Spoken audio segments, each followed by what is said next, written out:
Hello साथियों, तो नमस्कार। तो आप लोगों का स्वागत है आपके अपने चैनल एक्सप्लेन पे। तो साथियों, आज मैं इस वीडियो के माध्यम से आप लोगों को सामाजिक विज्ञान का टॉप 40 क्वेश्चन बताने वाला हूं, जो कि आपके होने वाले बोर्ड परीक्षा 2027 के लिए काफी इंपोर्टेंट होगा। तो साथियों, मैं उम्मीद करता हूं कि आप इस वीडियो को शुरू से अंत तक जरूर देखिएगा और एक एक क्वेश्चन को बनाने का प्रयास कीजिएगा। तो चलिए दोस्तों, अगर आप हमारे चैनल पे नए हैं तो चैनल को सब्सक्राइब कर लीजिए और बेल आइकन को ऑल पे कर लीजिए, क्योंकि दोस्तों इस चैनल के माध्यम से मैं हर रोज ऑब्जेक्टिव वीडियो लेकर के आता हूं, जो कि आपके होने वाले बोर्ड परीक्षा 2027 के लिए काफी इंपोर्टेंट होगा। तो चलिए दोस्तों, बिना कुछ देरी किए हुए चलते हैं क्वेश्चन की ओर। देखिए पहला नंबर क्वेश्चन क्या है। तो पहला नंबर क्वेश्चन है कि हिगेल कौन था। देखिए एक नंबर क्वेश्चन है कि हिगेल कौन था। देखिए हिगेल जो था ये दार्शनिक था, यानी इसका सही जवाब जो हो जाएगा ऑप्शन सी हो जाएगा। और ये भी जानिए कि हिगेल जो था ये कहाँ का था। तो हिगेल जो था ये जर्मन का था, ये भी याद रखिएगा, ऑब्जेक्टिव में पूछ सकता है कि हिगेल कहाँ का था, तो ये जर्मन का था। और ये भी याद रखिए कि हिगेल का जन्म कब हुआ। तो देखिए हिगेल का जो जन्म हुआ था 1770 ईस्वी में हुआ था। ये भी आपको याद रखना बहुत ज़रूरी है, क्योंकि ऑब्जेक्टिव में ये भी पूछ सकता है कि हिगेल का जन्म कब हुआ। तो हिगेल का जो जन्म हुआ था 1770 ईस्वी में हुआ था। चलिए यहाँ तक क्लियर है। चलिए अब हम चलते हैं 2 नंबर क्वेश्चन पे। तो देखिए दोस्तों 2 नंबर क्वेश्चन क्या है। तो साथियों 2 नंबर क्वेश्चन है कि अखिल भारतीय किसान सभा का गठन कहाँ और कब हुआ। तो देखिए 2 नंबर क्वेश्चन का जो सही जवाब हो जाएगा लखनऊ 1936 ईस्वी में, यानी कि लखनऊ में हुआ और 1936 ईस्वी में, यानी इसका सही जवाब जो हो जाएगा ऑप्शन सी हो जाएगा। साथियों आज हम इस वीडियो के माध्यम से सामाजिक विज्ञान का टॉप 40 क्वेश्चन को देखने वाले हैं, जो कि आपके होने वाले बोर्ड परीक्षा 2027 के लिए काफ़ी इंपॉर्टेंट होगा। तो साथियों आप मुझे ये बताइएगा लास्ट में कि ये 40 क्वेश्चन में से आपका कितना क्वेश्चन सही हुआ। और हाँ, एक और चीज़ आप ये भी बताइए कि इसमें जितने भी क्वेश्चन हैं इस क्वेश्चन में से अगर आपका कोई भी सवाल बनता हो तो मेरे बताने से पहले आप प्रत्येक क्वेश्चन का जवाब कमेंट बॉक्स में देते चलिएगा। तो चलिए दोस्तों यहाँ तक क्लियर है। तो चलिए अब हम चलते हैं 3 नंबर क्वेश्चन पे। तो देखिए 3 नंबर क्वेश्चन क्या है। तो 3 नंबर क्वेश्चन है कि नरोत्तम सिन्हानु कहाँ के शासक थे।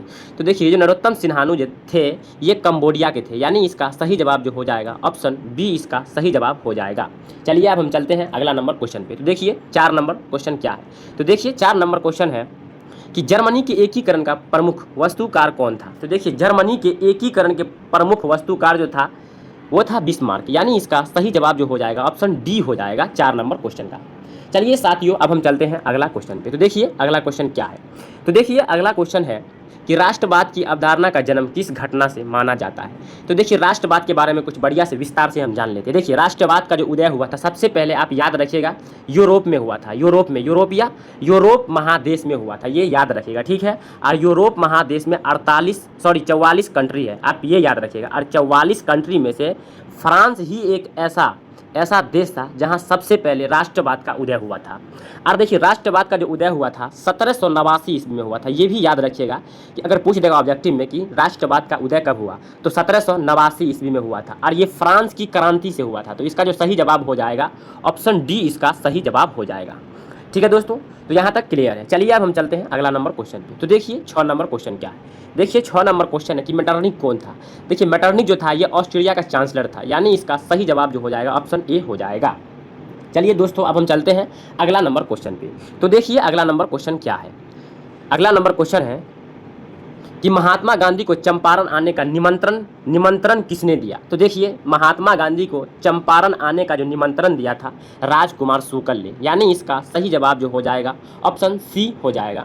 दोस्तों मैं उम्मीद करता हूं कि आप एक एक क्वेश्चन को बनाने का प्रयास कीजिएगा और शुरू से अंत तक जरूर देखिएगा। तो बढ़िया से देखिए और वीडियो में बने रहिए, क्योंकि आगे और मजेदार क्वेश्चन है।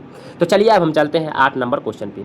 देखिए 8 नंबर क्वेश्चन क्या है। तो साथियों 8 नंबर क्वेश्चन है कि जर्मनी का एकीकरण कब हुआ। देखिए जर्मनी का जो एकीकरण हुआ था 1871 ईस्वी में हुआ था। 1871 ईस्वी में हुआ था। अब देखिए 1871 ईस्वी में, यानी कि 18 जनवरी, याद रखिएगा 18 जनवरी और 1871 ईस्वी में हुआ था, ये याद रखिएगा, ये पूरा डिटेल्स है, ठीक है। 18 जनवरी 1871 में जर्मनी का एकीकरण हुआ था, यानी इसका सही जवाब जो हो जाएगा ऑप्शन सी हो जाएगा। चलिए साथियों अब हम चलते हैं 9 नंबर क्वेश्चन पे। देखिए 9 नंबर क्वेश्चन है, ये बहुत ही वीवीआई क्वेश्चन है। देखिए 9 नंबर क्वेश्चन है कि आधुनिक शहर में सबसे पहले कहाँ बसने शुरू हुए थे। तो देखिए आधुनिक शहर सबसे पहले जो बसने शुरू हुए थे वो इंग्लैंड में हुए थे, ठीक है। तो देखिए 9 नंबर क्वेश्चन का जो सही जवाब हो जाएगा ऑप्शन सी हो जाएगा, इंग्लैंड, यानी इसका सही जवाब ऑप्शन सी हो जाएगा। चलिए अब हम चलते हैं अगला सवाल पे। देखिए दोस्तों अगला सवाल क्या है। तो देखिए 10 नंबर क्वेश्चन है कि तख्त श्री हरमंदरजी साहिबा कहाँ स्थित है? तो देखिए ये जो स्थित है पटना में, पटना साहिब में स्थित है, यानी इसका सही जवाब जो हो जाएगा ऑप्शन ए इसका सही जवाब हो जाएगा। चलिए दोस्तों अब हम चलते हैं 11 नंबर क्वेश्चन पे। देखिए 11 नंबर क्वेश्चन क्या है? तो देखिए आपका अगला सवाल है कि पाटलिपुत्र किसके समय में मगध की राजधानी थी? तो ये जो था ना, ये जो था आपको हो जाएगा उदयन के समय में, यानी इसका सही जवाब जो हो जाएगा ऑप्शन डी इसका सही जवाब हो जाएगा। चलिए दोस्तों हम चलते हैं अगला सवाल पे। तो देखिए अगला सवाल क्या है? देखिए आपका अगला सवाल है कि ब्रेटन वुड्स सम्मेलन किस वर्ष हुआ? तो देखिए ब्रेटन वुड्स सम्मेलन जो हुआ था ये आपको हुआ था 1944 ईस्वी में, यानी इसका सही जवाब जो हो जाएगा ऑप्शन सी इसका सही जवाब हो जाएगा। चलिए साथियों अब हम चलते हैं अगला सवाल पे। देखिए 13 नंबर सवाल क्या है? तो 13 नंबर सवाल है कि विश्व बैंक की स्थापना कब हुई? देखिए विश्व बैंक की स्थापना जो हुआ था 1939 ईस्वी में, 1944 ईस्वी में हुआ था, यानी इसका सही जवाब जो हो जाएगा ऑप्शन सी इसका सही जवाब हो जाएगा। चलिए साथियों अब हम चलते हैं अगला सवाल पे। देखिए आपका अगला सवाल है 14 नंबर सवाल है कि वर्नाक्यूलर प्रेस एक्ट किस वर्ष पारित हुआ? तो देखिए वर्नाक्यूलर प्रेस एक्ट जो पारित हुआ था ये आपको हुआ था 1878 ईस्वी में, यानी इसका सही जवाब जो हो जाएगा ऑप्शन बी हो जाएगा 14 नंबर क्वेश्चन का। चलिए साथियों अब हम चलते हैं अगला सवाल पे। देखिए 15 नंबर सवाल क्या है? तो देखिए 15 नंबर सवाल है कि भारत में पहला छापाखाना कहाँ लगाया गया? तो देखिए भारत में सबसे पहले जो पहला छापाखाना जो लगाया गया था ये गोवा में लगाया गया था, यानी इसका सही जवाब जो हो जाएगा ऑप्शन ए हो जाएगा। और हाँ ये कब लाया गया था ये भी आप याद रखिए, ये पूछ सकता है कि भारत में पहला छापाखाना कब आया था? तो ये जो आया था 1856 ईस्वी में, 1856 ईस्वी में आया था। और कहाँ आया था? तो सबसे पहले गोवा में आया था, ये याद रखिएगा। चलिए साथियों अब हम चलते हैं अगला सवाल पे। देखिए बाबू अगला सवाल है कि स्वपनदर्शी समाज का संस्थापक कौन था? देखिए स्वपनदर्शी समाज का जो संस्थापक था ये जो हो जाएगा आपको ओवन हो जाएगा, यानी इसका सही जवाब जो हो जाएगा ऑप्शन ए हो जाएगा। चलिए अब हम चलते हैं अगला सवाल पे। देखिए साथियों अगला सवाल क्या है? तो देखिए अगला सवाल है कि चेका क्या था? देखिए चेका जो था एक पुलिस दस्ता था, यानी इसका सही जवाब जो हो जाएगा ऑप्शन बी हो जाएगा। चलिए साथियों अब हम चलते हैं अगला सवाल पे। देखिए अगला सवाल क्या है? तो अगला सवाल है कि वियतनाम में टोंकिन फ्री स्कूल की स्थापना कब हुई? तो देखिए ये टोंकिन फ्री स्कूल की जो स्थापना हुआ था ये आपको हुआ था 1907 ईस्वी में, यानी इसका सही जवाब जो हो जाएगा ऑप्शन बी राइट आंसर हो जाएगा। चलिए साथियों अब हम चलते हैं अगला सवाल पे। देखिए 19 नंबर क्वेश्चन है कि होची मिन मार्ग किस देश से होकर गुजरती थी? तो देखिए ये होची मिन मार्ग जो था लाओस, कंबोडिया, वियतनाम, यानी ये सब देश से होकर के गुजरता था, यानी इसका सही जवाब जो हो जाएगा ऑप्शन डी इसका सही जवाब हो जाएगा। चलिए साथियों अब हम चलते हैं 20 नंबर क्वेश्चन पे। देखिए 20 नंबर क्वेश्चन है कि गदर पार्टी की स्थापना किसने और कब की थी? तो देखिए ये जो गदर पार्टी की जो स्थापना किया था ये आपको किया था लाला लाजपत राय, यानी लाला हरदयाल किया था, यानी इसका सही जवाब जो हो जाएगा ऑप्शन सी हो जाएगा लाला हरदयाल। 1913 ईस्वी में किया था, आप ये याद रखिएगा, बहुत ही वीवीआई क्वेश्चन सब है। चलिए साथियों अब हम चलते हैं 21 नंबर क्वेश्चन पे। तो देखिए 21 नंबर क्वेश्चन का जवाब दीजिए। 21 नंबर क्वेश्चन है कि all India trade union Congress के अध्यक्ष कौन थे? तो देखिए इसका जो सही जवाब हो जाएगा लाला लाजपत राय, यानी इसका सही जवाब ऑप्शन बी हो जाएगा 21 नंबर क्वेश्चन का। चलिए साथियों देखिए अब ये जो था कब, देखिए ये जो है all India trade union Congress का अध्यक्ष कौन थे? तो ये लाला लाजपत राय थे। ठीक है चलिए अब हम चलते हैं अगला सवाल पे। देखिए अगला सवाल क्या है? तो अगला सवाल है कि बोकारो इस्पात संयंत्र किस राज्य में स्थित है? तो देखिए बोकारो संयंत्र जो है ना ये आपको झारखंड में स्थित है, यानी इसका सही जवाब जो हो जाएगा ऑप्शन ए हो जाएगा। साथियों मैं उम्मीद करता हूं कि आप इस वीडियो में शुरू से अंत तक जरूर बने रहिएगा और प्रत्येक क्वेश्चन को बनाने का प्रयास कीजिएगा। तो चलिए अब हम चलते हैं अगला सवाल पे। देखिए अगला सवाल क्या है? तो अगला सवाल है कि भारत का डाक विभाग कितने जोन में विभाजित है? देखिए भारत का जो डाक विभाग है ना वो 8 जोन में विभाजित है, यानी इसका सही जवाब जो हो जाएगा ऑप्शन बी इसका सही जवाब हो जाएगा, आप यहाँ देख सकते हैं। चलिए साथियों अब हम चलते हैं अगला सवाल पे। देखिए अगला सवाल क्या है?